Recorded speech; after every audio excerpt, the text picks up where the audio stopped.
It's only mystery, and I like it. It's only mystery, and I like it. It's only mystery, and I like it. It's only mystery. Alors bonjour à tous et à toutes les Cinéma Radios, voici la 6e et dernière chronique du Festival de la Baule dont Cinéma Radio est partenaire. Et cette chronique couvre bien évidemment le dimanche 11 novembre. Alors cette fois-ci on va faire un peu plus rapide, il n'y aura pas d'extrait parce que franchement j'ai autre chose à faire, j'ai un festival à m'occuper, à couvrir, voilà. Alors pendant que certains présidents s'amusent à réhabiliter des criminels de guerre, eh bien à 10h ce sera un film pour la jeunesse, un film absolument mignon, un film qui porte en quelque sorte, mais je vous dirai finalement que c'est pas le cas, le sceau Ghibli, à savoir Marie et la fleur de la sorcière, un film d'animation japonais de Hiromasa Yonebayashi. Je l'ai bien dit, super. Alors effectivement, comme je l'ai dit, on pourrait croire que ça a la couleur de Ghibli, ça a le goût de Ghibli, mais ce n'est pas du Ghibli. Alors Ghibli, c'est bien évidemment la société de production fondée par Hayao Miyazaki, réalisateur du Porco Rosso, Mon voisin Totoro, etc.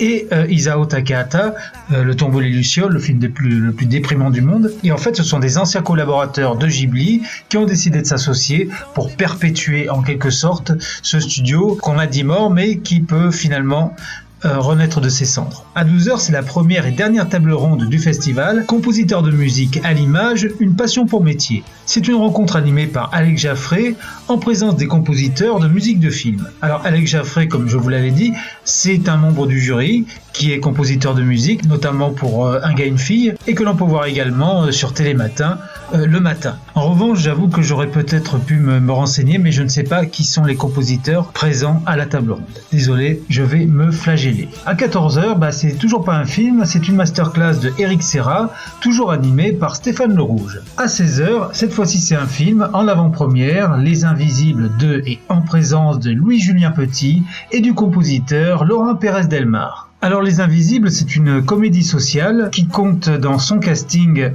Audrey Lamy et Corinne Massiero, deux stars du petit écran, une sur M6 et l'autre sur France 3. Suite à une décision municipale, l'Envol, centre d'accueil pour femmes SDF, va fermer. Il ne reste plus que 3 mois aux travailleuses sociales pour réinsérer coûte que coûte les femmes dont elles s'occupent. Et ce, quitte à pratiquer des falsifications, des pistons ou encore des mensonges. Désormais, tout est permis. Et à 18h, c'est malheureusement le film de clôture, Sniff, on est triste. L'homme dauphin sur les traces de Jacques Mayol, documentaire de Lefteris Charitos, en présence de Jean-Marc Barr et du compositeur Mathieu Lambollet. Alors Mathieu Lambollet, c'est bien évidemment un membre du jury, comme je vous l'ai déjà dit. Il a fait notamment la bande originale du Retour du héros avec Jean Dujardin. Alors franchement, il n'y avait pas d'autre film pour terminer ce festival, puisque L'homme dauphin sur les traces de Jacques Mayol est un documentaire consacré à Jacques Mayol, qui a inspiré le personnage du Grand Bleu, joué par Jean-Marc Barr. Jean-Marc Barr qui fait bien évidemment la voix off de ce film documentaire. Donc tout est lié, la boucle se boucle, on peut rentrer chez nous, c'est fini. Quant à moi, je suis très content de vous avoir suivi pendant ce festival. Alors c'est pas fini, il y aura quelques interviews, j'espère, quelques réactions du public, quelques critiques, et je vous retrouve pour d'autres chroniques sur Cinéma Radio. Et en attendant, comme le disait Nabila, allô, non mais allô quoi. It's only mystery. It's only mystery.